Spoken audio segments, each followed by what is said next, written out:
Hello, and welcome back to Bigfoot Lake. I'm glad you could join us tonight as we once again get together and share some amazing Bigfoot encounters. Tonight we have one encounter, and it is an absolute classic. This encounter dates back to 1941, and oftentimes this encounter is known as the Ruby Creek encounter, and other times you'll hear this known as the Chapman encounter. So with that being said, pull up a stump and get comfortable as we dive into this classic Bigfoot encounter. In September of 1941, a Sasquatch paid a visit in broad daylight to an Indian family named Chapman. While the Amerindian stories have usually been dismissed as legend or laughed off because Indians are not supposed to be reliable, this experience was accompanied by too much physical evidence to be ignored. The Chapman family consisted of George and Jeannie Chapman, and children numbering at my visit 4. Mr. Chapman worked on the railroad and was living at that time in a small place called Ruby Creek, 30 miles up the Fraser River from Agassiz, British Columbia, in Canada's Great Western Province. It was about 3 in the afternoon of a sunny, cloudless day when Jeannie Chapman's eldest son, then aged 9, came running to the house, saying that there was a cow coming down out of the woods at the foot of a nearby mountain. The other kids, a boy aged 7 and a little girl of 5, were still playing in a field behind the house bordering on the rail track. Mrs. Chapman went out to look, since the boy seemed oddly disturbed, and they saw what at first she thought was a very big bear moving about among the bushes bordering the field beyond the railway tracks. She called the 2 children, who came running immediately. Then the creature moved onto the tracks, and she saw to her horror that it was a gigantic man covered with hair, not fur. The hair seemed to be about 4 inches long all over, and of a pale yellow-brown color. To pin down this color, Miss Chapman pointed to a sheet of lightly varnished plywood in the room we were sitting in. This was of a brown ochre color. This creature advanced directly toward the house, and Mrs. Chapman had, as she put it, much too much time to look at it, because she stood her ground outside while the eldest boy, on her instructions, got a blanket from the house and rounded up the other children. The kids were in a near panic, and it took 2 or 3 minutes to get the blanket, during which time the creature had reached the near corner of the field, only about 100 feet away from her.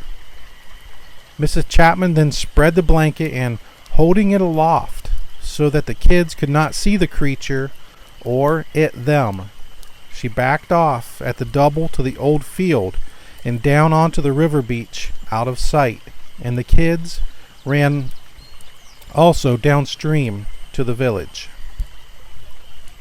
Had her purpose in using the blanket been to prevent her kids from seeing the creature, in accord with an alleged Amerindian belief that to do so brings bad luck and often death?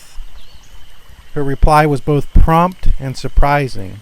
She said that although she had heard white men tell of that belief, she had not heard it from her parents or any other of her people, whose advice regarding the so-called Sasquatch had been simply not to go further than certain points up certain valleys, to run if she saw one, and not to struggle if one caught her, as it might squeeze her to death by mistake. "No," she said, "I used the blanket because I thought it was after one of the kids, and so might go into the house to look for them instead of following me." This seems to have been sound logic, as the creature did go into the house, and also rummaged through an old outhouse pretty thoroughly, hauling from it a 55-gallon barrel of saltfish, breaking this open and scattering its contents about outside. Now, the irony of it all is that of those children, 3 did die within 3 years. The 2 boys by drowning, and the little girl on a sickbed. And just after the Chapmans told their story, they also were drowned in the Fraser River when a rowboat capsized. Mrs. Chapman stated that the creature was about 7.5 feet tall. She could estimate its height by the various fence and line posts standing about the field. It had a rather small head and a very short, thick neck. In fact, really no neck at all, a point that was emphasized by many others who claimed to have seen one of these creatures. Its body was entirely human in shape, except that it was immensely thick through its chest, and its arms were exceptionally long. She did not see the feet, which were in the grass. Its shoulders were wide, and it had no breast, from which Miss Chapman assumed it was a male, though she did also not see any male genitalia due to the long hair covering its groin. She was most definite on one point. The naked parts of its face and its hands were much darker than its hair and appeared to be almost black. George Chapman returned home from his work on the railroad that day, shortly before 6 in the evening, and by a route that bypassed the village, so that he saw no one to tell him what had happened. When he reached his house, he immediately saw that the woodshed door was battered in, and spotted enormous humanoid footprints all over the place. Greatly alarmed, for he, like all of his people, had heard since childhood about the big wild men of the mountains, though he did not hear the word Sasquatch till after this incident. He called for his family and then dashed through the house. Then he spotted the foot tracks of his wife and kids going off towards the river. He followed these until he picked them up on the sand beside the river and saw them going off downstream without any giant tracks following. Somewhat relieved, he was retracing his steps when he stumbled across the giant's foot tracks on the riverbank farther upstream. These had come down out of the potato patch which lay between the house and the river. It had milled about by the river and then gone back through the old field toward the foot of the mountains, where they disappeared in the heavy growth. Returning to the house, relieved to know that the tracks of all 4 of his family had gone off downstream to the village, George Chapman went to examine the woodshed. After 18 years, he still expressed voluble astonishment that any living thing, even a 7'6" man with a barrel chest, could lift a 55-gallon tub of fish and break it open without using a tool. He confirmed the creature's height after finding a number of long brown hairs stuck in the slabwood lintel of the doorway, above the level of his head. George Chapman then went off to the village to look for his family and found them in a state of calm collapse. He gathered them up and invited his father-in-law and 2 others to return with him for the protection of his family when he was away at work. The foot tracks returned every night for a week, and on 2 occasions, the dogs that the Chapmans had taken with them set up the most awful racket at exactly 2 o'clock in the morning. The Sasquatch did not, however, harm them or apparently touch either the house or the woodshed, but the whole business was too unnerving, and the family finally moved out. They never went back. After a long chat about this and other matters, Mrs. Chapman suddenly told us something that was very significant just as we were leaving. She said it made an awful funny noise. I asked her if she could imitate this noise for me, but it was her husband who did so, saying that he had heard it at night twice during the week after the first incident. He then proceeded to utter exactly the strange, gurgling whistle that the men in California who said they heard a Bigfoot call had given us. This is a sound I simply cannot reproduce and print, but I can assure you that is unlike anything I have ever heard given by man or beast anywhere in the world. To me, this information is of the greatest significance.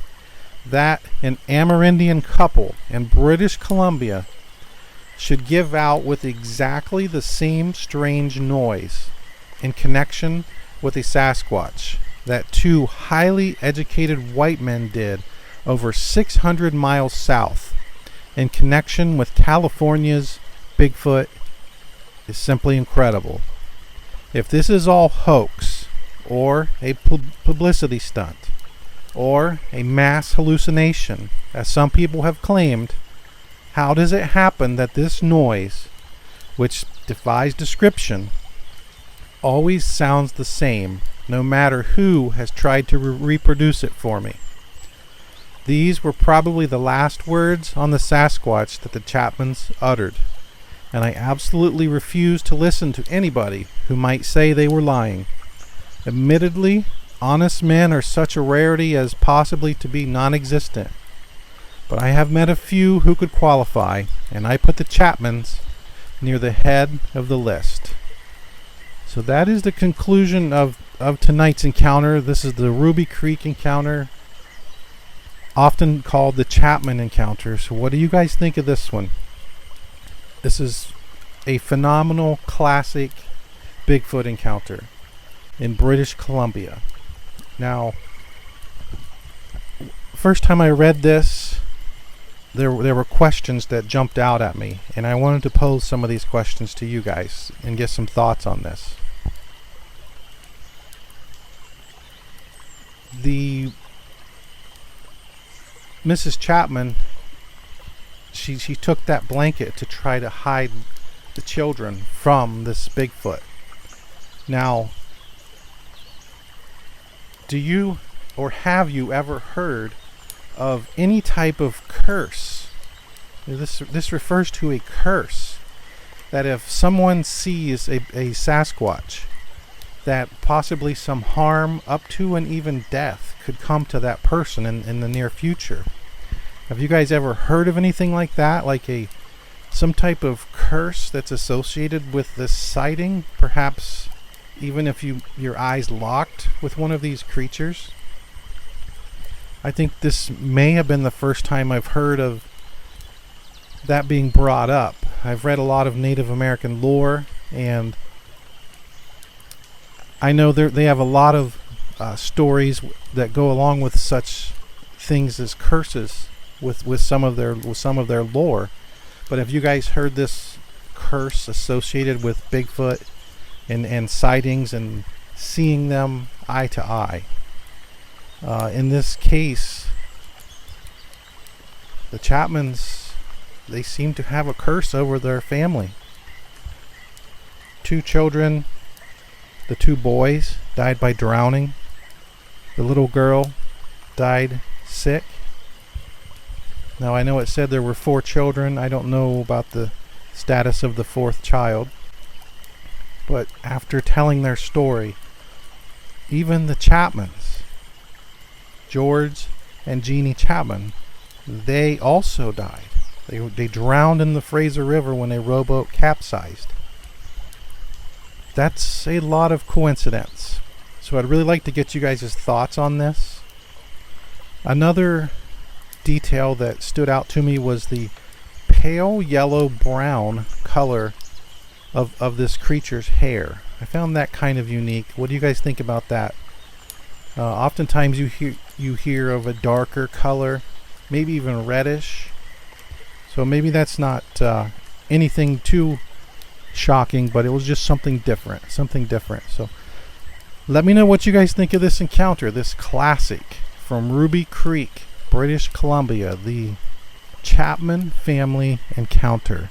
I'd like to get you guys' thoughts on this, and if you enjoyed tonight's story, I'd appreciate it if you would hit that thumbs up, and if you're not subscribed, please consider it. We share a lot of Bigfoot encounters here, and every once in a while we share some other interesting mysteries and things of the unknown, just stories that are off the beaten track. So if you like that sort of thing, that's what we do here.